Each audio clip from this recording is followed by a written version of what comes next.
Hello दोस्तों, स्वागत है आप सभी का एक बार फिर से इस नई वीडियो में, जिसमें आज मैं आप सभी के साथ कुछ इंपॉर्टेंट बातें करने वाला हूं इस वीडियो में, जो कि आपके एग्जाम के पॉइंट ऑफ व्यू से बहुत ज़्यादा इंपॉर्टेंट रहेंगी।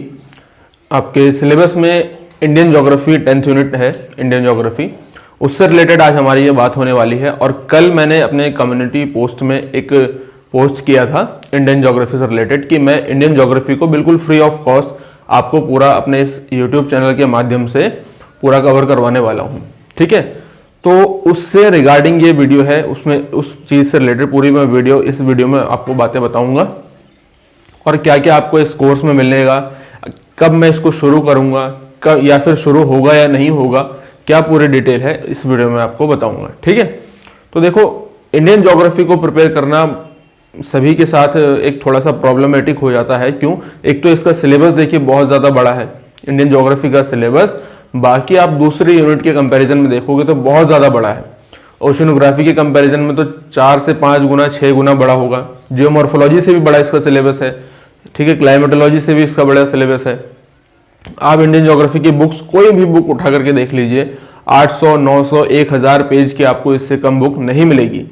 इसको आप कैसे ईजी और इंटरेस्टिंग वे में प्रिपेयर करेंगे मेरे साथ, वो मैं आपको इस वीडियो में बताऊंगा। और आज मैं आपको कंप्लीट इंडियन ज्योग्राफी का, जो कंप्लीट इंडियन ज्योग्राफी होती है, ठीक है, उसका मैं आपको एक ओवरव्यू दूंगा। ठीक है, ओवरव्यू का मतलब मेरा कहने का यह है कि इंडियन ज्योग्राफी को आप कैसे करके प्रिपेयर करेंगे, इंडियन ज्योग्राफी में क्या सीक्वेंस रहता है, कैसे इसको इजी बनाया जाए, क्या क्या चीजें आपको मिलने वाली हैं, इसके बारे में मैं आपको बताऊंगा। उसके पहले आपने अभी तक चैनल को सब्सक्राइब नहीं किया है तो चैनल को सब्सक्राइब कर लेना, और वीडियो को लास्ट में जाकर के अगर आपको अच्छा लगे तो लाइक का बटन आप दबा सकते हैं, और अपने कमेंट जरूर दे करके बताइएगा, अपने फीडबैक देना कमेंट में कि आपको वीडियो कैसा लगा। ठीक है, तो देखो, इंडियन ज्योग्राफी को जब हम स्टार्ट करते हैं तो स्टार्ट तो हम कर देंगे, लेकिन कैसे करके आगे बढ़ेंगे, उसमें क्या हमारा एक सीक्वेंस होता है। देखो, हर चीज की क्या होती है, एक सीक्वेंस होता है, हर एक टॉपिक का एक बेसिक डिमांड होती है। अगर आप मान लीजिए इंडियन मॉनसून पढ़ रहे हैं, ठीक है, अगर आप इंडियन मॉनसून पढ़ रहे हैं तो मॉनसून पढ़ते वक्त आपको इसकी कुछ बेसिक डिमांड होगी जो आपको फुलफिल करनी होंगी। आपको इंडियन मॉनसून पूरे अच्छे तरीके से समझ में इसलिए नहीं आता है कभी कभी क्योंकि इंडियन मॉनसून बहुत ही कॉन्सेप्चुअल टॉपिक है। जब तक आपके कॉन्सेप्ट आपके क्लियर नहीं होंगे इंडियन मॉनसून से रिलेटेड, उसकी जो बेसिक डिमांड है वो आपको समझ में नहीं आएगा। ठीक है, इसीलिए इंडियन ज्योग्राफी के जो टॉपिक्स हैं वो बहुत इजी टॉपिक होते हुए भी आपको बहुत टफ लगते हैं और आपको उनको रटना पड़ता है। बस असल में इंडियन ज्योग्राफी में रटने वाली कोई बात नहीं है, बस थोड़े से जो एग्जाम्पल होते हैं, मैं उनको फैक्ट भी नहीं बोलूंगा, मैं बोलूंगा उनको वो एग्जाम्पल हैं। क्या है इंडियन ज्योग्राफी में? ठीक है, एग्जाम्पल है। अब देखो, अगर आप किसी भी डाटा को अगर आप इंडिविजुअली याद कर रहे हो, उसका आपको ना आगे का पता है ना उसके पीछे का पता है, उसका लिंक कहां से किस टॉपिक से है, अगर आपको कुछ भी नहीं पता तो वो आपके लिए क्या होगा, वो आपके लिए फैक्ट होगा। ठीक है, वो आपके लिए फैक्ट होगा, उसको आप रटोगे। लेकिन जब आप कॉन्सेप्ट समझते हो, ठीक है, कॉन्सेप्ट समझ के और आप उस कॉन्सेप्ट के जब जो तथ्य है, जो डाटा है, उसको याद करते हो तो वो एग्जाम्पल होता है। और फैक्ट की तुलना में एग्जाम्पल को याद करना ज्यादा आसान होता है। आप एग्जाम्पल को याद करो और एक फैक्ट को याद करके देखो। फैक्ट आप जल्दी ही भूल जाएंगे लेकिन आप एग्जाम्पल नहीं भूलेंगे। क्यों? क्योंकि आपने उसको कॉन्सेप्ट के साथ समझा है। ठीक है, ये तो बात रही कि आप ऐसे करके समझेंगे इंडियन ज्योग्राफी को। लेकिन देखिए, मैं इंडियन ज्योग्राफी का मैं आपको एक बात क्लियर कर दूं कि इंडियन ज्योग्राफी का ये जो कॉम्प्रिहेंसिव कोर्स है, comprehensive course on Indian geography, जैसे मैंने ज्योग्राफिकल टेक्निक का कोर्स अपने अनअकैडमी प्लस पर, अपना जो मेरी प्रोफाइल है अनअकैडमी प्लस पर, आप सभी को अगर नए हैं जो, उनको मैं बता दूं कि अनअकैडमी प्लस पर भी मैं पढ़ा रहा हूं। अनअकैडमी प्लस और स्पेशल क्लासेस दोनों में लेता हूं। डेली हमारी PYQ की क्लासेस होती हैं 2 से 3 बजे। ठीक है, अनअकैडमी प्लस पर मैंने ऐसा ही एक course, comprehensive course on geographical technique पर कंप्लीट किया है। बहुत ईजी और बहुत इंटरेस्टिंग वे में मैंने उसे कंप्लीट किया है। सारे नोट्स आपको वहां पर मिल जाते हैं। तो कैसे कैसे करके मैंने उसे अप्रोच किया, वही अप्रोच मेरी यहाँ सेम इंडियन ज्योग्राफी में रहने वाली है। लेकिन इस कोर्स को मैं बिल्कुल फ्री ऑफ कॉस्ट, बिल्कुल फ्री में आप सभी के लिए तभी स्टार्ट करूंगा जब आपका मुझे रिस्पॉन्स मिलेगा अच्छा। ठीक है, कल मैंने एक पोस्ट किया था, उसमें आपका रिस्पांस मुझे अच्छा नहीं मिला, इसीलिए मैंने सोचा कि शायद सभी लोगों ने, मैंने उसमें काफी बड़ा लिखा था, पढ़ा ना हो सही से, इसलिए मैं ये वीडियो बना रहा हूं और आपको आज ये इसके बारे में ओवरव्यू देने वाला हूं कि कैसे इंडियन ज्योग्राफी को आप अप्रोच करोगे।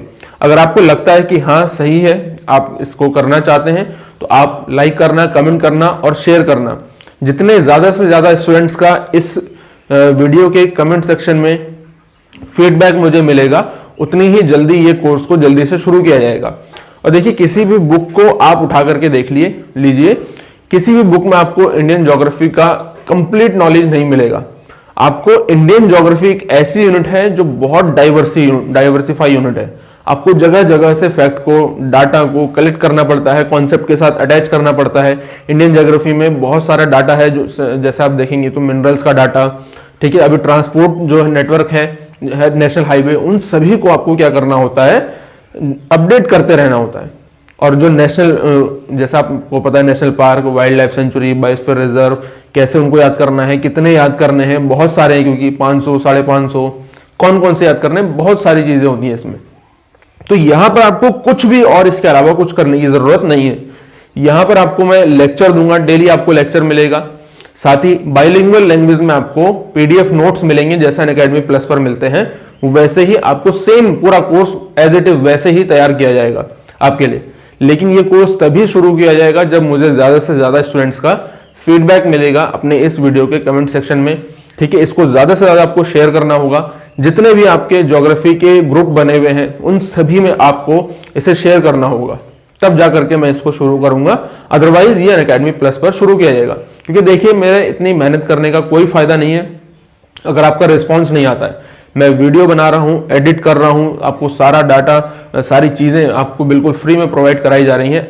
एनटीए यूजीसी नेट 21 में जो एग्जाम होने वाला है, ठीक है, 21 में जो एग्जाम होने वाला है एनटीए यूजीसी नेट का, उसके लिए पूरा ये बैच रहेगा।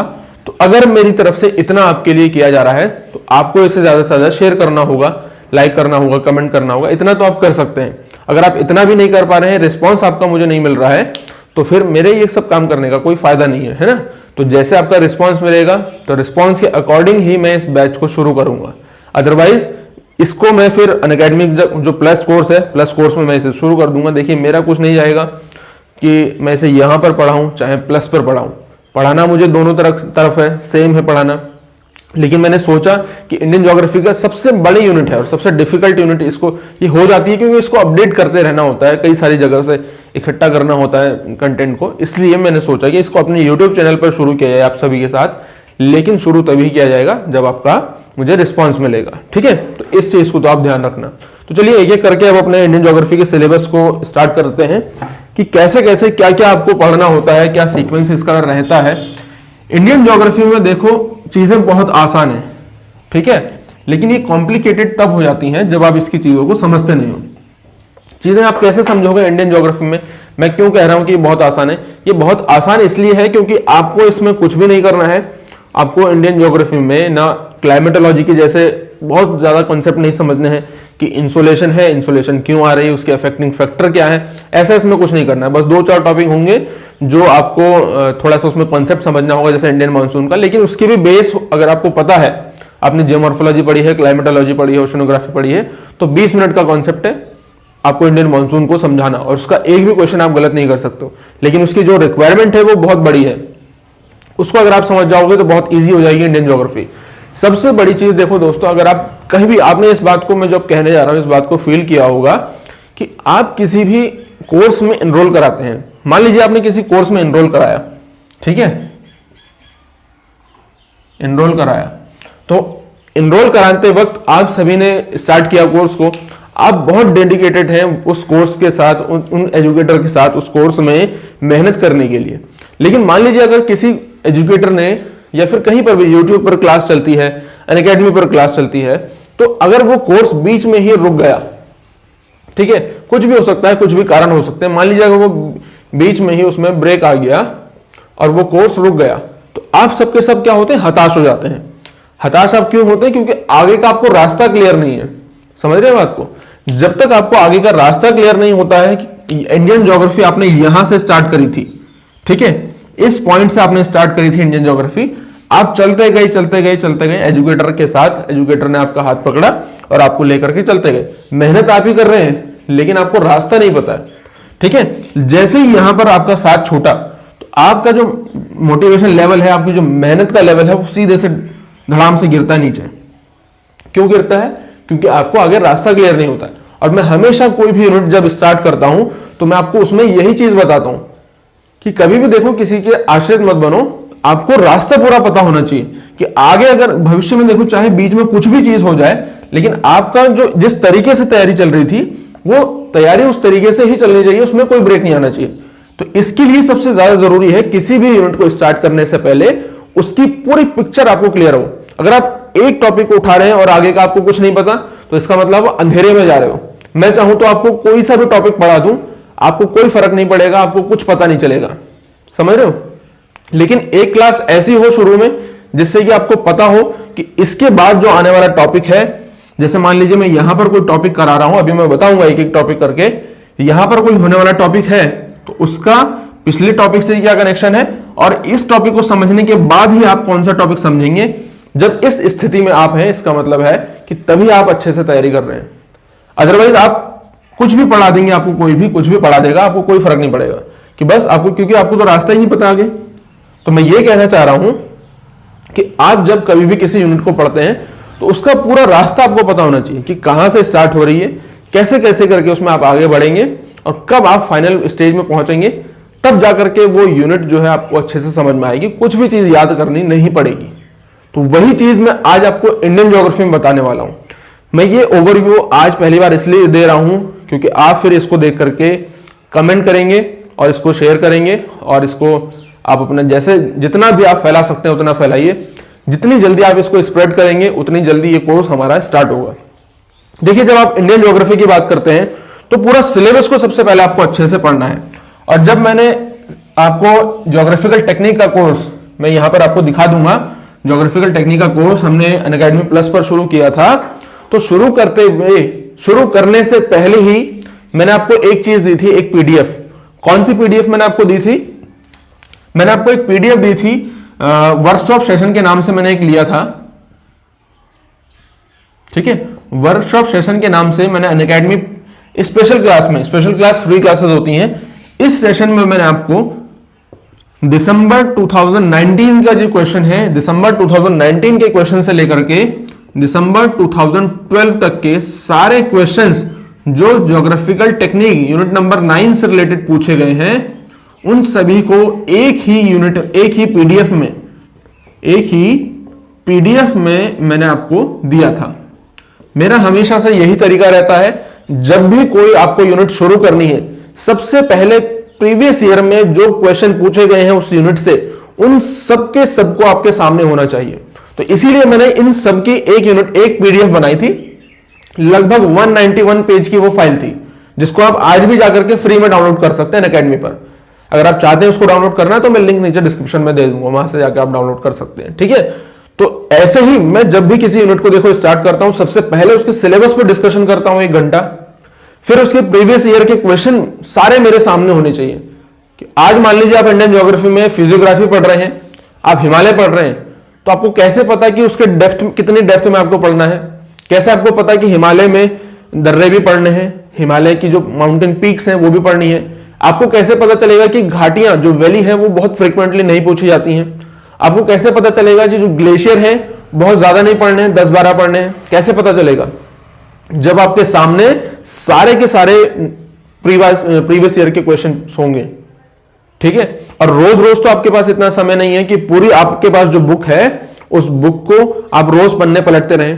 तो इसलिए मैंने क्या किया रहता है कि हमेशा किसी भी यूनिट को स्टार्ट करने से पहले उस यूनिट के लगभग 7 से 8 10 सालों के कम से कम आपके पास क्वेश्चंस होने चाहिए उसी यूनिट के, और प्रैक्टिस सेट नहीं, प्रीवियस ईयर के क्वेश्चन पेपर। देखो, जब कभी भी प्रिपरेशन करनी हो, प्रिपरेशन के बीच में प्रैक्टिस सेट चाहे तो लगा लो, वैसे तो मैं मना करता हूं, लेकिन किसी टॉपिक को पढ़ते हुए प्रीवियस ईयर के क्वेश्चन को ही देखना है और एग्जाम के टाइम पे केवल और केवल प्रीवियस ईयर के क्वेश्चन को ही देखना है, बाकी उसके अलावा कुछ नहीं। बीच में आप चाहें तो आपकी मर्जी है, लेकिन मैं कभी रिकमेंड नहीं करता। तो यही चीज आपके इंडियन ज्योग्राफी में अभी करने वाला हूं, वो मैं आपके रिस्पॉन्स पे करूंगा। मैं ऐसे ही ये सारी चीजें देखो कि हर चीज का एक कीमत अदा करनी होती है, तब जाके आपको वो अच्छे से समझ में आती है। अब वो देखो कीमत जो है वो केवल पैसे के सेंस में नहीं होती है कि आपने पैसा दिया ना अकेडमी पर और आपको सारी चीजें आपको समझ में आ जाएंगी। कीमत अदा करने का मतलब ये होता है हर चीज का देखो इस दुनिया में मोल होता है। आप फ्री में किसी भी चीज को सीखना चाहोगे ना तो वो उतनी इफेक्टिव वो होगी भी नहीं। वो कीमत अदा करने का मतलब आपकी मेहनत हो सकती है, आपका सेक्रीफाइस हो सकता है, आपकी डेडिकेशन हो सकती है, कुछ हद तक वो किसी मायनों में वो आपको धन से भी रिलेटेड हो सकता है। आपको पैसा देकर भी कुछ चीजें आपको सीखनी पड़ती हैं। तो कीमत अदा करने का मतलब ये नहीं है सिर्फ कि मैं आपको बोल रहा हूं कि आप यहां पर पैसा दो, मुझे किसी का कोई पैसा नहीं चाहिए, बिल्कुल फ्री में ये कोर्स है। लेकिन कीमत अदा करने का मतलब ये है कि बस आपको थोड़ा सा अपना डेडिकेशन दिखाना पड़ेगा। हमारे इस कोर्स के लिए आपको इसे शेयर करना होगा, ज्यादा से ज्यादा जो स्टूडेंट्स हैं उन तक इसको पहुंचाना होगा। बस ये इसकी कीमत है। अगर आप इतना करेंगे तो जल्दी से जल्दी आप इस कोर्स को शुरू किया जाएगा। ठीक है, तो देखो यहां पर आपको इंडियन ज्योग्राफी का जब हम कोर्स स्टार्ट करेंगे, अभी मैं ओवरव्यू दूंगा पूरा कि कैसे आपको क्या सीक्वेंस रहेगा।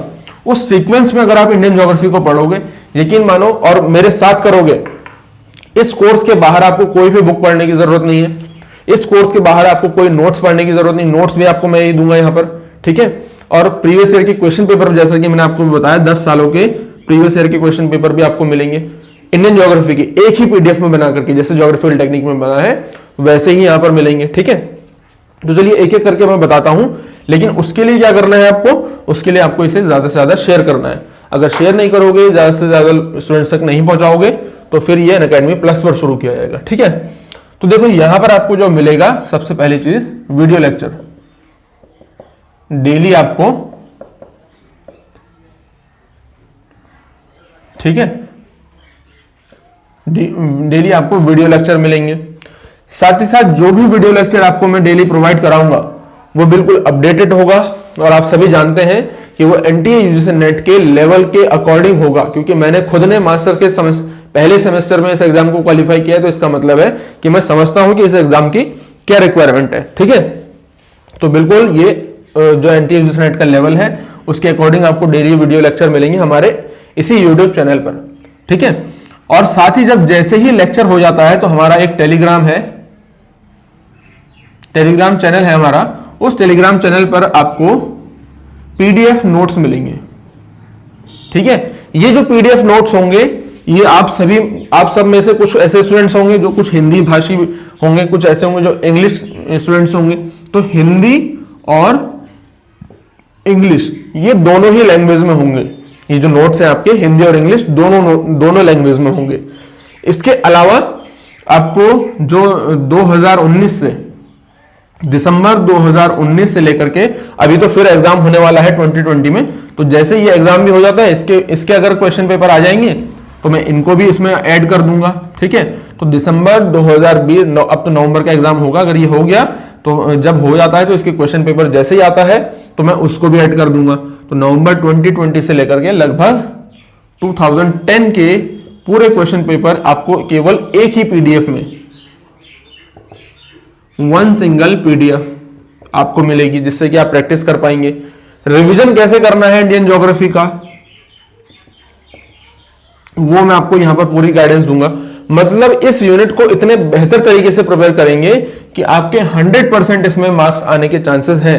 देखो मैं बोल रहा हूं चांसेस हैं, क्योंकि ये केवल मेरे ऊपर डिपेंड नहीं करता है, ये आपके ऊपर भी डिपेंड करता है कि आप इसको कैसे करके ग्रेस्प कर पाते हैं। मैंने तो बता दिया अपनी तरफ से अच्छा से, लेकिन अगर आपने उस पर उतनी मेहनत ही नहीं की जितनी मैं आपको करवाना चाह रहा हूं तो उसमें फिर मैं कुछ नहीं कर सकता हूं। मैं अपनी तरफ से जो 100% आपके लिए इसमें लगा रहा हूं, ठीक है, मेरा जो 100% है इसमें वो एनटीए के लिए क्या है, एनटीए के लिए वो 50% है। तो 50% कहां है, अगर आप भी जब इसमें अपना 100% देंगे तब जाकर के वो हम दोनों का 100% 50-50 बनेगा, वो तब वो मिलकर के बनेगा कितना, एनटीए के लिए 100%। ठीक है, तब जाकर के होगा आपका जेआरएफ। समझ रहे हो आप? तो ये है आपकी सफलता का राज। तो मेरी तरफ से जो 100% मेहनत होगी वो 50 होगी, आपकी तरफ से भी जो मेहनत होगी 50-50 मिलकर के 100% होगा और आपका ये जेआरएफ में कन्वर्ट होगा। तो इतनी चीज आपको इसमें मिलेंगी। अब देखो एक एक करके स्टार्ट करते हैं कि कैसे करके आपको इंडियन ज्योग्राफी को अप्रोच करना है, कैसे करके आप इंडियन ज्योग्राफी को पढ़ेंगे जिससे कि आपको मैक्सिमम आउटपुट मिले। अगर आप इस सीक्वेंस को फॉलो करेंगे, चाहे आप मुझसे पढ़ें चाहे ना पढ़ें, लेकिन जिनसे भी पढ़ें आप, मैं ये चाहूंगा कि आप इस सीक्वेंस में पढ़ें। क्यों? क्योंकि अगर आप इस सीक्वेंस में पढ़ोगे तो आपको बहुत ज्यादा इससे हेल्प मिलेगी। देखो, सबसे पहले जब आप इंडियन ज्योग्राफी स्टार्ट करते हैं, और देखो बहुत ज्यादा डेप्थ में इंडियन ज्योग्राफी में बिल्कुल भी जाने की जरूरत नहीं है। इंडियन ज्योग्राफी में बहुत डेप्थ में क्वेश्चन नहीं आते हैं, बहुत इजी सिंपल लैंग्वेज के क्वेश्चन आते हैं, ठीक है। लेकिन वो आपको डिफिकल्ट इसलिए लगते हैं, क्यों? क्योंकि आप सीक्वेंस में नहीं पढ़ते हैं, बहुत ज्यादा आप प्रीवियस ईयर के क्वेश्चन पेपर नहीं देखते हैं, बहुत डेप्थ में जाने की कोशिश करते हैं। और कहां पर डेप्थ में जाना है उसको ध्यान में नहीं रखा, कहां पर बस सरफेस लेवल की स्टडी करनी है उसको ध्यान में नहीं रखा। इसलिए जो डेप्थ में पढ़ना था उसको सरफेस से पढ़ लिया, और जिसको डेप्थ में पढ़ा वो क्वेश्चन आया नहीं वैसा उस लेवल का। इसलिए आपकी जो पूरी यूनिट है वो उलट पुलट हो जाती है। तो इसको मैं यहां पर सुधारूंगा, आपकी क्या गलती रहती है, ठीक है। तो बहुत ज्यादा डेप्थ में नहीं जाना है, इसीलिए मैंने आपको जो पीडीएफ होगी वो दे चुका होऊंगा मैं, ठीक है। तो सबसे पहले जब आप इंडियन ज्योग्राफी को स्टार्ट करोगे तो सबसे पहले आपको क्या करना होता है, नंबर 1 पर आपको लोकेशन एंड एक्सटेंशन, यानी कि भारत की अवस्थिति और विस्तार। देखो, ये जो टॉपिक है ये सिलेबस में मेंशन नहीं है, लेकिन आपको कवर करना होता है। अभी धैर्य बनाए रखना, मैं आपको मैप पर भी समझाऊंगा। अभी मैप पे लेकर के जाऊंगा, आपको मैप लगा हुआ है सामने, मैप पर लेकर के जाऊंगा और समझाऊंगा कि ये जो सीक्वेंस मैंने कहा है ये कैसे करके एप्लीकेबल है हमारे इंडियन ज्योग्राफी पर। अप्लाई करके बताएंगे, बहुत बेहतरीन तरीके से बताएंगे। आप लोकेशन और एक्सटेंशन में आप क्या पढ़ोगे? आप सोचेंगे ये जब एग्जाम में आता नहीं है तो इसको पढ़ना क्यों है? इसको इसलिए पढ़ना है क्योंकि इसके ऊपर बेस है, इसके ऊपर ये बेस है बाकी के टॉपिक्स का। अगर आपको भारत की अवस्थिति पता नहीं होगी कि कहां पर ये लोकेट है, इसका किस लैटिट्यूड से किस लैंगिट्यूड तक इसका एक्सटेंशन है, ठीक है, तो आप इंडियन ज्योग्राफी को समझने में मिस कर दोगे, ठीक है। भारत में कौन कौन से राज्य हैं, इनकी तटवर्ती सीमा कौन से बनाता है, कौन से ऐसे राज्य हैं जो तटवर्ती सीमा वाले हैं। अब देखो, मैं एक आपसे अपने दिमाग में इस क्वेश्चन को सोचो कि आपको नहीं पता इंडियन ज्योग्राफी में कि कौन से ऐसे राज्य हैं जो तटवर्ती हैं, ठीक है। चलिए मैं एक आपको इसको एग्जांपल देकर के समझाता हूं। मान लीजिए आपने लोकेशन और एक्सटेंशन वाला चैप्टर नहीं पढ़ा, आपने सोचा कि ये सिलेबस में नहीं है और आपने इस चैप्टर को नहीं पढ़ा, आपने इसको छोड़ दिया, ठीक है, और आप आगे बढ़ गए। और आपको अब नहीं पता है कि कौन कौन से ऐसे स्टेट हैं जो कोस्टल स्टेट है इंडिया में, ठीक है। कोस्टल स्टेट कौन से हैं आपको नहीं पता, क्योंकि आपने ये वाला चैप्टर छोड़ दिया है। एक एग्जाम में ऐसा क्वेश्चन आ गया जिसमें पूछा गया कि कपास की खेती के लिए, ठीक है, कपास की खेती के लिए इनमें से कौन सा स्टेट है जो सबसे नंबर 1 पर है। अब मान लीजिए आपको फैक्ट याद नहीं आ रहा है, तो अगर आपने ये वाला चैप्टर पढ़ा होता, आपको फैक्ट यही वाला भी याद नहीं आ रहा है कि कपास की खेती वहां पर होगी जहां पर काली मिट्टी ब्लैक सॉइल होती है। गुजरात आपको नाम याद नहीं आ रहा क्योंकि आपने सारी चीजें रटी हुई हैं। सपोज कीजिए आपने सारी चीजें रटी हुई हैं। अगर आपको ये लोकेशन और एक्सटेंशन वाला और एग्जाम्पल में 4 नंबर दिए, 4 स्टेट दिए गए, कौन कौन से? यूपी, एमपी, ठीक है, और उत्तराखंड, और तीसरा गुजरात। अगर ये 4 एग्जाम्पल आपके सामने दिए हुए हैं, कॉटन आपके सामने दिया हुआ है और आपसे पूछा, कॉटन बोल लीजिए या फिर आप कह लीजिए कि सूती वस्त्र की जो इंडस्ट्री है, कॉटन टेक्सटाइल इंडस्ट्री है, वो कहां पर इनमें से होगी, इनमें से कोई इंडस्ट्री, ठीक है। तो आपको इतना पता होना चाहिए जो कॉटन, जो सूत कताई होगी हमेशा वो कोस्टल रीजन में होती है। क्यों? क्योंकि अगर देखो कोस्टल रीजन नहीं होगा, वहां की कोस्टल रीजन की क्या खास बात होती है कि वहां की जलवायु क्लाइमेट नम होती है, ह्यूमिड होती है। अगर ड्राई क्लाइमेट होगी तो धागा जब बनाया जाएगा, सूत काता जाएगा, वो टूट जाएगा। तो बाकी के जो स्टेट है इन तीनों में, ये जो 3 आपको दिखाई दे रहे हैं, यूपी, एमपी और उत्तराखंड, ये स्टेट ऐसे हैं जो कोस्टल रीजन, कोस्टल नहीं है। तो यहां पर कॉटन टेक्सटाइल की इंडस्ट्रीज तो नहीं हो सकती। बचा केवल एक, कैसे करके निकाला? लोकेशन और एक्सटेंशन का चैप्टर हमने पढ़ा हुआ था। तो इस तरीके से कई सारे बेसिस, इस तरीके से क्वेश्चन बन जाते हैं जिनका अगर आपको बेस पता है तो बाकी आप कर लोगे। अभी मैं बहुत सारे एग्जांपल आपको दूंगा मैप पर ले जा करके। लोकेशन और एक्सटेंशन में आपको ये सारी बातें पता होनी चाहिए, कौन सा स्टेट कहां पर है, उनके अंतरराष्ट्रीय जो इंटरनेशनल बाउंड्रीज हैं वो किन किन इंटरनेशनल बाउंड्रीज से सीमा लगाते हैं, ठीक है, कौन सा है सबसे लंबी कोस्टल लाइन वाला है, शॉर्ट वाला, ये सारी बातें इसमें पता होनी चाहिए। डिटेल में इसको करेंगे। दूसरे नंबर पे आपको जो चैप्टर पढ़ते हैं वो आप पढ़ते हैं जियोलॉजिकल हिस्ट्री ऑफ इंडिया। ठीक है, ये चैप्टर देखो आपके सिलेबस में मेंशन नहीं है, लेकिन इसको आपको पढ़ना होता है, बहुत बेहतरीन तरीके से इसको करना होता है। कैसे करके करोगे वो मैं आपको बताऊंगा। जियोलॉजिकल हिस्ट्री ऑफ इंडिया का मतलब है कि भारत में कौन से चट्टाने हैं, कितने प्रकार की चट्टानें मिलती हैं, उनका अरेंजमेंट आपको पता होना चाहिए। क्रोनोलॉजिकल अरेंजमेंट यानी कि कालक्रम के अनुसार उनका क्रम आपको पता होना चाहिए। और प्लस एक तो अरेंजमेंट, उनकी लोकेशन, इसके अंदर आपको उनका टाइम पीरियड, सीक्वेंस, आप सीक्वेंस कह लीजिए, सीक्वेंस, और उनका लोकेशन और उनकी इंपॉर्टेंस। ठीक है, इंपॉर्टेंस मींस कि वो किस चीज के लिए फेमस है। जैसे आपने पढ़ा होगा नाम आर्कियन, धारवाड़, कुड़प्पा, विंध्यन, गोंडवाना और दक्कन ट्रैप। ठीक है, ये सीक्वेंस आपको पता है, इनकी लोकेशन आपको पता हो, प्लस इनकी इंपॉर्टेंस, आर्कियन किसके लिए फेमस है, धारवाड़ किसके लिए फेमस है, कुड़प्पा किसके लिए फेमस है, विंध्यन किसके लिए फेमस है और दक्कन ट्रैप किसके लिए फेमस है। अगर आप देखो इनको, अगर आप ध्यान से समझ लोगे और ध्यान से पढ़ लोगे तो मिनरल वाला चैप्टर आपके लिए इजी हो जाएगा। जो आप सभी को पता है मेटेलिक मिनरल और नॉन मेटेलिक मिनरल होते हैं, एक होते हैं मेटेलिक, एक होते हैं नॉन मेटेलिक। ठीक है, अब देखो मेटेलिक मिनरल वहीं पर मिलते हैं। ये जो मेटेलिक मिनरल है ये वहां उन स्टेट में मिलेंगे जहां पर कभी ना कभी लावा का उद्गार हुआ होगा। किनका? लावा का उद्गार हुआ होगा, यानी कि वोल्केनिक इरप्शन हुआ होगा। तो आप सभी को पता है ये जो स्टेट है यहां पर, क्योंकि ये जो दक्षिण प्रायद्वीप भारत का पठार था, ये प्रायद्वीप भारत का पठार कभी कहां लगा हुआ था? अफ्रीका से लगा हुआ था। ठीक है, आप सभी जानते हैं ये अफ्रीका से इधर लगा हुआ था।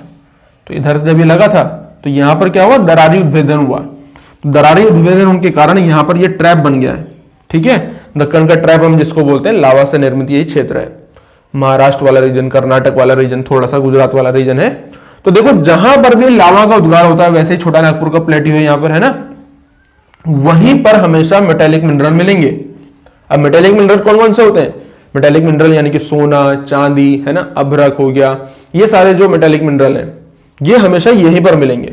और लौह हो गया, मैग्नीज हो गया, ये सारे यहीं पर मिलेंगे। तो आपने पढ़ा भी होगा यहाँ पर कोलार, हट्टी, शिमोगा, बेलारी, ये सारे यहां पर क्यों मिलते हैं? क्योंकि ये किस प्रकार की चट्टाने हैं? आर्कियन और धारवाड़ क्रम की चट्टानें आपको यहां पर मिलेंगी। तो आर्कियन और धारवाड़ किसके लिए फेमस है? ऐसे मेटेलिक मिनरल्स के लिए फेमस है। समझ रहे हो?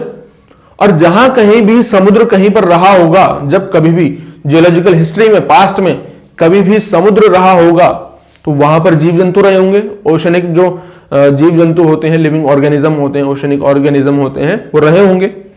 उनके अंदर बोन्स रही होंगी, कैल्शियम कार्बोनेट रहा होगा। तो जहां पर कभी भी आपको समुद्र की जियोलॉजिकल हिस्ट्री में समुद्र दिखाई देगा तो वहां पर जीव जंतु होंगे, कैल्शियम कार्बोनेट होगा।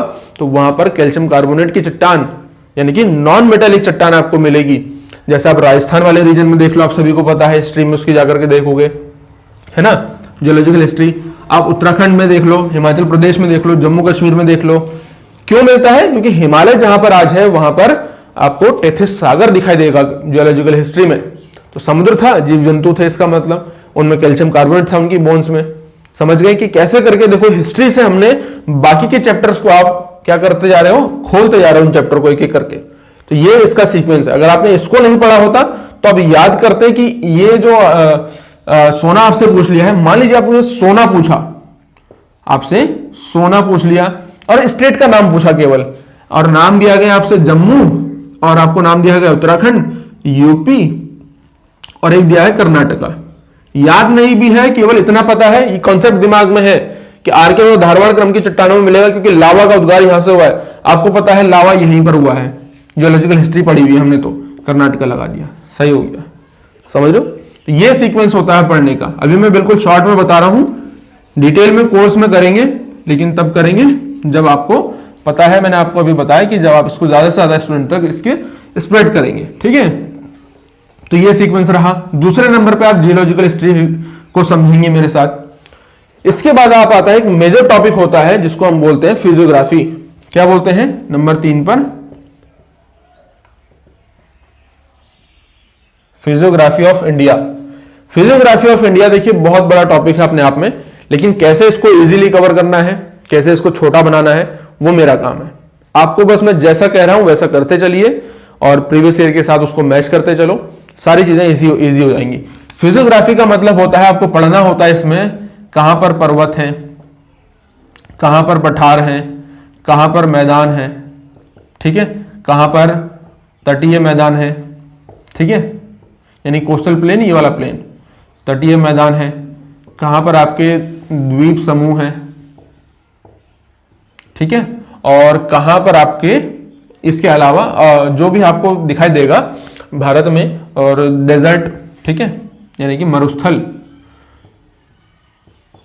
भारत एक ऐसा देश है जहां पर आपको न केवल सांस्कृतिक कल्चरल रूप से बल्कि जो भौतिक रूप से भी बहुत ज्यादा डाइवर्सिटी दिखती है। बिल्कुल नवीनतम चट्टानों से लेकर के, जैसे भारत में हिमालय आप देखो, नवीनतम चट्टानें बिल्कुल न्यूली फोल्डेड माउंटेन है, और सबसे जो ओल्डेस्ट माउंटेन है विश्व के, जैसे अपलेशन है, उसके ही समकालीन आपको अरावली भी दिखाई देगा। तो बिल्कुल डाइवर्सिफाई स्टेट है पूरा हमारा इंडिया, ठीक है। तो ये कहां कहां पर है, इनके अंदर आपको फिर क्या क्या पढ़ना है वो आपको बस इसके अंदर देखना होता है फिजियोग्राफी ऑफ इंडिया के अंदर। अगर आप देखो पर्वत पढ़ रहे हैं तो देखो पर्वत कहां कहां पर है इंडिया में। तो आपने अगर पर्वत पढ़ लिए, उन पर्वतों में कुछ ना कुछ देखो दर्रे भी होंगे, है ना, 10 15 20 दर्रे होंगे ज्यादा से ज्यादा मैक्सिमम आपको जो याद करना है। इन पर्वतों की अगर हाइट बहुत ज्यादा है, 3000 3500 मीटर से ज्यादा है, तो उनमें कुछ ना कुछ ग्लेशियर भी होंगे, ग्लेशियर भी देख लो। अगर दर्रे हैं तो दर्रे दो कुछ शहरों को कनेक्ट करते होंगे, उनको देख लो, कहां पर है उनको देख लो, यहीं पर ग्लेशियर को देख लो, कुछ ना कुछ घाटी होंगी, है ना, और कुछ ना कुछ दो अगर माउंटेन पीक्स हैं, उन माउंटेन पीक्स के बीच में कुछ सेपरेशन लाइन होगी, जिसको फॉल्ट के द्वारा, भ्रंश के द्वारा जो अलग होते होंगे, तो इनको यहीं पर खत्म कर दो। उनकी हिस्ट्री है कुछ, तो उसको खत्म कर दो।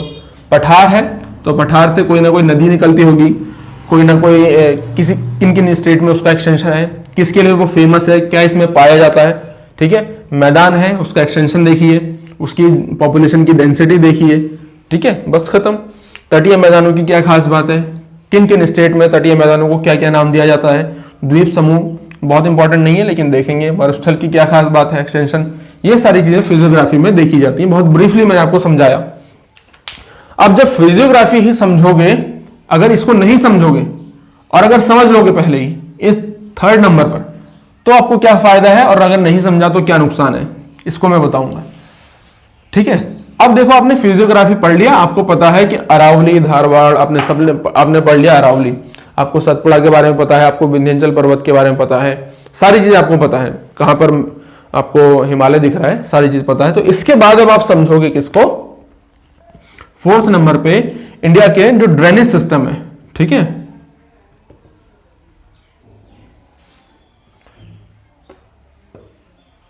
ठीक है, ड्रेनेज सिस्टम को आप समझोगे, यानी कि अपवाह तंत्र। अगर आप अपवाह तंत्र को पहले समझ लो और ड्रेनेज और फिजियोग्राफी को बाद में समझो, तो आपसे मैं बोलूंगा कि नर्मदा अमरकंटक से निकलती है, अमरकंटक विंध्याचल पर्वत की पहाड़ी है, तो आप कहोगे कैसा अमरकंटक, कैसी विंध्याचल पर्वत, है ना, सॉरी सतपुड़ा, मैं विंध्याचल बोल रहा हूं, सतपुड़ा, ठीक है। अगर मैं आपसे कहूं कि गंगा ये नदी तंत्र है, जो गंगा रिवर सिस्टम अगर मैं आपको बताऊं, आप कंफ्यूज हो जाओगे, है ना। आपको मैं इंडस रिवर सिस्टम बताऊं, आप कंफ्यूज हो जाओगे। आपको जो पेनिनसुला इंडिया है उसका रिवर सिस्टम बताऊं, बे ऑफ बंगाल में गिरने वाली नदियां या फिर अरेबियन सी में गिरने वाली नदियां, तो आप कंफ्यूज हो जाओगे। समझ पा रहे हैं बात को, कि ड्रेनेज सिस्टम को बाद में समझते हैं, पहले फिजियोग्राफी को समझते हैं। तो ये रास्ता है इंडियन ज्योग्राफी में 100% स्कोर करने का, जो मैं आपको सीक्वेंस बता रहा हूं। अगर ये फॉलो नहीं करोगे तो अच्छे समझ में नहीं आएगा। अगर किसी ने भी फिर बीच में साथ छोड़ दिया तो बस हताश हो जाओगे, निराश हो जाओगे। स्टूडेंट्स इसीलिए हताश और निराश होते हैं क्योंकि कोई भी उनको ये सीक्वेंस नहीं बताता है, ठीक है। और अगर कोई आपको ये सीक्वेंस बता देगा तो फिर उनकी जरूरत ही क्या है ना, तो इसलिए नहीं बताया जाता है। लेकिन मैं बता रहा हूं आपको, ध्यान से सुनो। और ये कोर्स अगर कर रहे हो तो इसका मतलब देखो, ये कोर्स अगर आप कर रहे हैं ना, चाहे आप बिगनर्स हैं चाहे आप एडवांस हैं, कोई फर्क नहीं पड़ता है। मैं बिल्कुल आपको मान करके चल रहा हूं कि आपको इंडियन ज्योग्राफी में ABCD भी नहीं पता है, ठीक है। इस स्टेट से लेकर के जाऊंगा आपको, एनटीए में 100% स्कोर करोगे, इतना मेरा दावा है। अगर आप ये सीक्वेंस फॉलो करोगे, मेरे साथ कवर करोगे, ठीक है। और ऐसा नहीं कि अगर आप अपना इसमें कुछ आप 4-5 जगह हाथ मार रहे हैं, फिर सोच रहे हैं कि अपना कुछ नया इजाद कर दें, कुछ नया इन्वेंशन कर दें, तो उसकी जिम्मेदारी मेरी नहीं है, ठीक है। आप समझ रहे होंगे मैं क्या कह रहा हूं। इसके बाद 5th नंबर पे इसको समझ लोगे, इसको समझने के बाद आप 5th नंबर पे आएंगे क्लाइमेट पर, ठीक है। अब क्लाइमेट में पूरा कॉन्सेप्चुअल टॉपिक है सॉरी, क्लाइमेट जो है पूरा कॉन्सेप्चुअल टॉपिक है। क्लाइमेट जब आप समझ रहे होंगे तो इसको मैं अभी मैप पर लेकर के जाऊंगा, पहले एक सीक्वेंस लिख देता हूं, फिर मैप पे समझाऊंगा आपको, ठीक है। फिर आप क्लाइमेट समझ लेंगे तो 6ठे नंबर पे फिर इसके बाद जो अगला टॉपिक आपका होगा वो आप समझेंगे नेचुरल वेजिटेशन, ठीक है। वेजिटेशन नहीं, नेचुरल रिसोर्सेज पहले आप समझेंगे, इसके बाद आप समझेंगे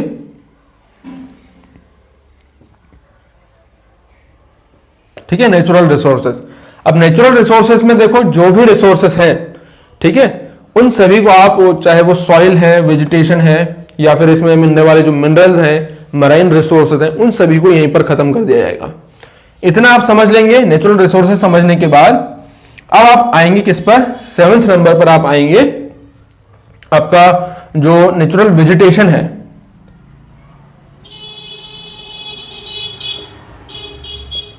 नेचुरल वेजिटेशन को समझो यहीं पर, ठीक है।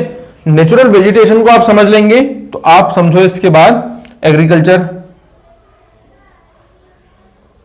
ठीक है। एग्रीकल्चर को समझो, एग्रीकल्चर को आप समझ लेंगे। एग्रीकल्चर को समझने के बाद आप पॉपुलेशन का कैरेक्टरिस्टिक समझो। अब इसके बाद जो टॉपिक स्टार्ट हो रहा है ना, इसके बाद ये जो पूरा टॉपिक था, ये फिजियोग्राफी, ये इंडिया का कैसा है, ये फिजिकल ज्योग्राफी, इंडिया की फिजिकल ज्योग्राफी। इसके बाद इंडिया की इकोनॉमिक ज्योग्राफी या ह्यूमन ज्योग्राफी स्टार्ट हो रही है, ठीक है। तो यहां पर आप समझेंगे किस चीज को, सबसे पहले आप समझो यहां पर एग्रीकल्चर के बाद पॉपुलेशन के कैरेक्टरिस्टिक। और क्या चीज आपको शुरू में ही याद कर लेनी चाहिए वो भी मैं आपको इसमें बताऊंगा। पॉपुलेशन कैरेक्टरिस्टिक, जैसे इसमें जो सेंसस ऑफ इंडिया है ना, उसको शुरू में अगर याद कर लोगे तो बहुत आसान हो जाएगा। इसके बाद 10th नंबर पे आप समझे इंडस्ट्रियल डेवलपमेंट।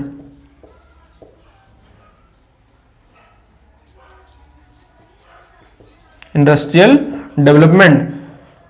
डेवलपमेंट देखो, इंडस्ट्रीज में बहुत ज्यादा डेप्थ में जाने की जरूरत नहीं है कि कैसे कैसे क्या क्या प्रिपेयर करना है, वो सब मैं आपको बताऊंगा। 6th, इसके बाद ये वाला टॉपिक आपको कवर करना है। इसके बाद 11th नंबर पे आपको टॉपिक कवर करना है ट्रांसपोर्ट हम कवर करेंगे 12th नंबर पे। और ट्रांसपोर्ट में सबसे ज्यादा फोकस करना है वो नेशनल हाईवे पे और वाटरवेज पर, ठीक है। एयरवेज पर इतना फोकस नहीं करना है, वो आपको पता है कि इससे क्वेश्चन कम आते हैं, ठीक है। ट्रांसपोर्ट जब कवर कर लोगे तो रीजनल प्लानिंग एंड डेवलपमेंट, यहां से कैसे क्वेश्चन आते हैं वो भी मैं आपको बताऊंगा। और इसके बाद आता है 13 नंबर का टॉपिक जिसमें आपको नेचुरल डिजास्टर, राइटिंग थोड़ा सा खराब है लेकिन आपको समझ में आ रहा होगा, है ना। ये देखो 13 टॉपिक है, केवल ये 13 टॉपिक हैं जो आपको कवर करने हैं। इन 13 टॉपिक्स को अगर आप कवर कर लोगे तो इंडियन ज्योग्राफी आपकी मुट्ठी में है। कैसे करके प्रिपेयर करना है, क्या क्या चीजें ध्यान में रखनी है, वो सारी चीजें मैं आपको शुरू में समझा चुका हूं। कितना आपको पढ़ना है, कितनी डेप्थ में पढ़ना है, कैसे करके नोट्स बनाने हैं, वो सारी चीजें आपको बताई जाएंगी। इंडियन ज्योग्राफी में कवर करवा रहा हूं, बाकी यूनिट में आप इसको अप्लाई कर सकते हैं। और किसी भी टॉपिक में प्रॉब्लम होती है तो आप मुझे बता सकते हैं। अब इन टॉपिक्स को चलो जरा सा मैं थोड़ा सा आपको इंडिया के मैप पर लेकर के जाता हूं, इंडिया के मैप पर आपको समझाने का प्रयास करता हूं। चलिए चलते हैं अपने इंडिया के मैप पर। दोस्तों आ गए हम अपने मैप पर, चलिए डिस्कस करते हैं। अभी जो मैंने आपको सामने बोर्ड पर टॉपिक्स बताए कि एक सीक्वेंस मैंने आपको बताया, तो कैसे करके अब आप समझोगे इसको मैप पर। देखो, अगर मान लीजिए शुरुआत में आपने पढ़ा टॉपिक, आपने जो सबसे पहले लोकेशन और एक्सटेंशन पढ़ा था, तो लोकेशन और एक्सटेंशन में आपको पता है कि कहां पर कौन कौन से ऐसे स्टेट है जो अंतरराष्ट्रीय सीमा साझा करते हैं, कौन से ऐसे स्टेट हैं जो काफी लंबी सीमा साझा करते हैं, कौन से ऐसे स्टेट हैं देखो जो कोस्टल हैं। ये सारी बातें आपको यहाँ पर पता लगेंगी, कौन सा बड़ा स्टेट है, कौन सा छोटा स्टेट है, ठीक है। कौन सा ऐसा स्टेट है जो जिसको किसी विदेशी देश ने तीनों तरफ से घेरा हुआ है, ये सारी बातें आपको पता लगेंगी। आप अपने पड़ोसी देशों के बारे में जान पाओगे। इसके बाद मैंने आपको कहा था कि आप फिजियोग्राफी के बारे में पढ़ो। आपको पता होगा कि यहाँ पर लावा का उद्गार हुआ है, ये जो रीजन है पूरा, यहाँ पर आपको क्या दिखाई देगा, लावा और लावा से निर्मित चट्टानें दिखेंगी, है ना। तो यहीं पर आपको कैसे प्रकार के खनिज मिलेंगे, जो मेटेलिक होंगे और नॉन मेटेलिक। जहां पर देखो ये हिमालय है, हिमालय में आपको मैंने बताया था कि यहां पर आपको कभी टेथिस सी दिखाई देता होगा, तो टेथिस सी की जगह पर क्या होंगे, वहां पर कैल्शियम कार्बोनेट होगा। कैल्शियम कार्बोनेट क्यों होगा, क्योंकि समुद्री जीव होंगे और उनमें बोन्स होंगी, तो कैल्शियम कार्बोनेट से बनी चट्टानें आपको आज यहाँ पर दिखाई देती है। इतना समझ जाओगे, तो इतना समझने के बाद आप फिजियोग्राफी समझोगे। फिजियोग्राफी जब समझोगे आपको पता लगेगा, देखो ये हिमालय है, बहुत इसकी ऊंचाई है, ठीक है, हिमालय है 5000-6000 मीटर इसकी ऊंचाई है, इतनी इसकी ऊंचाई है। तो यहां पर भी देखो इसके अलावा एक पर्वत श्रेणी है जिसका नाम आपको पता है, ये है अरावली। इधर आपको दिखाई दे रहा है विंध्याचल, इधर आपको दिखाई दे रहा है क्या, आपको सतपुड़ा की पहाड़ियां दिखाई दे रही हैं। इधर आपको एक छोटी सी पहाड़ी दिखाई दे रही है लेकिन बहुत इंपॉर्टेंट है, जिसका नाम है अनाईमुड़ी। और ये हिमालय इधर से देखो एक कर्व की तरह पूरा एक शेप ऐसी बनी हुई है यहां पर, जिसको ये हिमालय है, जिसने पूरे भारत को यहां से सुरक्षित किया हुआ है बाहरी आक्रमण से भी, और इसके अलावा जो नेचुरल डिजास्टर हो सकते हैं उनसे भी, ठीक है, कैसे करके, वरना शीतलहर यहां पर आ जाती, पूरा बर्फीला तूफान यहां पर छाया रहता। अगर आप इस फिजियोग्राफी को आप समझ गए हैं तो आपको पता होगा कि यहां पर एक क्षेत्र है जिसको हम बोलते हैं प्रायद्वीप भारत का पठार। अब पठार का क्या मतलब है कि ऐसा रीजन जो 2500 मीटर करीब ऊंचा है। इधर है हिमालय, काफी ऊंचा है, लेकिन बीच का जो रीजन है वो हिमालय, वो क्या है, मैदानी है, वो प्लेन रीजन है।